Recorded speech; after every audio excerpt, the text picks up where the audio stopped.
Hey there, this is John from Heroes and Legends, and this is part 6 of our Fate Reforged set review.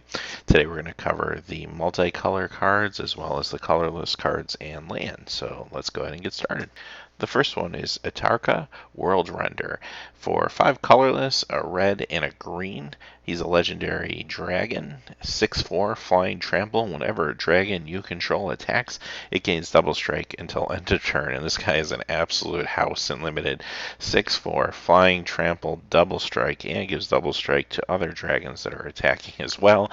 It's a little pricey to probably see a lot of constructive play or any constructive play, but Commander is going to want this card. This could even be a Commander in certain decks just because he can just keep coming out and just really going in for the kill with 12 damage flying trample, 12 damage flying trample. So really strong card. Get your foils of this. I could see this being popular in Commander and Singleton formats. Cutting Strike. 3 colorless and a blue and a red. It's an instant. Cutting Strike deals 2 damage to target creature and 2 damage to target player. Draw a card. 5 mana, especially when you're paying 2 different colors, is a little pricey for 2 damage. You do get to draw a card off it, so I'm going to probably fit this into some decks where I'm looking for some extra spells, and it does go well with the Jeskai strategy, so it will have a place in limited. Probably won't always make your cut. Dromoka the Eternal, 3 colorless, a green and a white, another legendary dragon, 5/5, flying, and whenever a dragon you control attacks, bolster 2. This one is cheap enough that I could see potentially, if there's a deck out there, I could see this making its way into standard. It's definitely a limited bomb, and the bolster effect is huge if you have small creatures, or even if he's your only creature, he's going in as a 7/7 flyer. So another huge card for limited. Ethereal Ambush, 3 colorless, a green and a blue. It's an instant and manifests the top 2 cards of your library. Just because it's an instant is the main reason, probably the only reason I would consider playing this in limited. It can be a combat trick, and you can get two 2/2 creatures out to block with no warning. So I do like that. I'm going to use it in some decks. Might not always make my cut, but it's an okay limited card. Grim Contest. 1 colorless, a black and a green. It's an instant. Choose target creature you control and target creature an opponent controls. Each of those creatures deals damage equal to its toughness to the other. So basically this is fight, but toughness instead of power. It's removal, so if you're playing those colors, you're going to play it in limited. And it's instant, which is kind of a nice bonus too. You don't always see that on the fight cards. Harsh Sustenance, and it's a colorless with a white and a black instant. Harsh Sustenance deals X damage to target creature or player, and you gain X life, for X is the number of creatures you control. So this isn't definite, throw it in your limited deck, but if you're playing a lot of creatures, it's economically costed, and it's going to be removal, hopefully, at some point during the game. So I would use this in some limited decks, as long as I have maybe a strong opt-on strategy or something like that. Kalagan the Storm's Fury, 3 colorless, a black and a red, and he's another legendary dragon, 4/5 flyer. Whenever a dragon you control attacks, creatures you control get +1/+0 until end of turn, and he has dash for 3 colorless, a black and a red. Don't think he'll break into standard. However, another limited bomb, 4/5 flyer. He increases the ability of your other attackers to get more damage in, and he has the dash ability to protect himself. Another good commander card. All these legendary dragons you're definitely going to see in commander. Get your foils of these. These are going to be used in singleton commander and also casual decks, and perhaps cubes.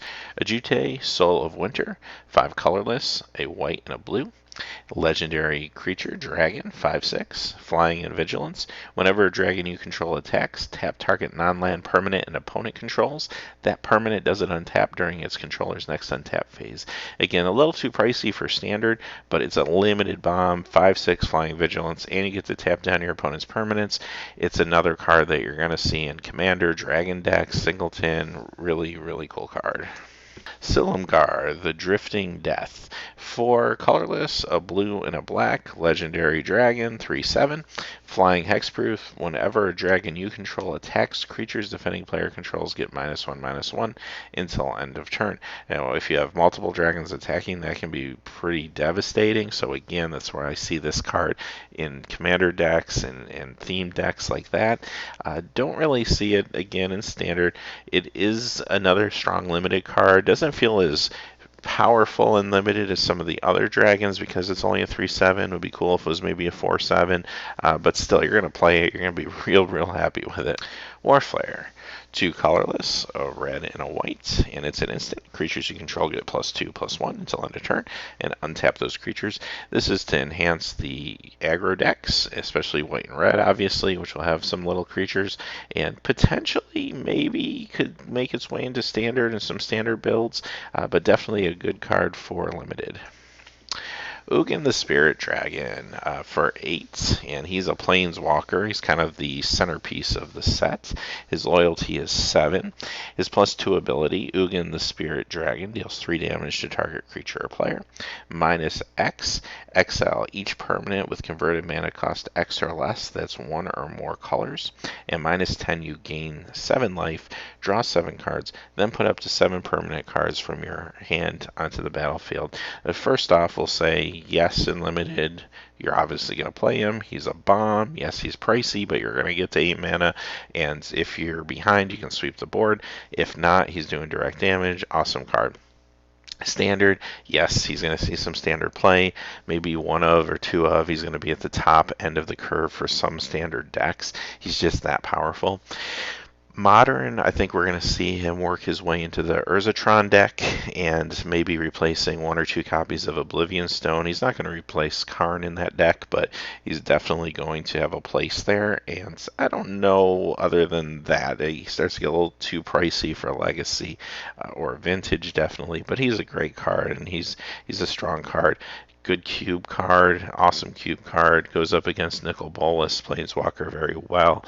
He's also going to make his way into a lot of commander decks and singleton decks, so you'll see him. This is a great card. Definitely want to get a foil if you can of him as well. As far as his abilities go, his first ability is direct damage. That's fantastic. Second ability is a board wipe for all practical purposes, which is awesome. And then, of course, his third ability is kind of the anti-Nicol Bolas Planeswalker ability, kind of for theming. And really awesome card, and definitely has a lot of play potential. Goblin Boom Keg, and this costs 4. It's an artifact. At the beginning of your upkeep, sacrifice Goblin Boom Keg. When Goblin Boom Keg is put into the graveyard from the battlefield, it deals 3 damage to target creature or player. This is not really where you want to be, paying 4 for 3 damage and then having to wait a turn for it to happen. I'm probably going to say leave it out unless you're really desperate for direct damage and limited, but you'd have to be really desperate. Hero's Blade 2, and it's a artifact equipment. Equipped creature gets +3/+2. Whenever a legendary creature enters the battlefield under your control, you may attach Hero's Blade to it. Equip cost is 4. This is really strong. You're only paying 2 to put it out. There's a lot of legendary creatures in this set, as we saw. We saw the dragon legends, and then each color has a legendary creature as well. So if you have 1 or 2 of those creatures, this is a no-brainer. Put it in your deck. Paying 4 for equip is a little pricey for what you're getting, 3/2, but late game and mid game it becomes relevant. It becomes something that could help you turn the tide. So very good card. Huge Stone Retainers. 3 casting cost artifact creatures, and they're 4/4. Cast Steward Stone Retainers only if you've cast another spell this turn. These guys are tough. There's great value for a 4/4 for 3, but you do have to cast another spell that turn, which sometimes works out, and you get something in your hand that costs 1 or 2, and you're playing this guy on turn 4. However, sadly, a lot of times he's just stuck in your hand, and then you're holding back cards to make him work. So I probably would steer clear of this one, even though on paper it just feels like, wow, this could be a big game. It rarely turns out to be as good as it seems. Pilgrim of the Fires, 7 mana artifact creature golem. He's a 6/4 first strike trample, another limited bomb. Absolutely going to play him in limited. Scroll of the Masters for 2 mana artifact. Whenever you cast a non-creature spell, put a lore counter on Scroll of the Masters. Pay 3 and tap. Target creature you control gets +1/+1 until end of turn for each lore counter on Scroll of the Masters. I would throw this into a Jeskai deck.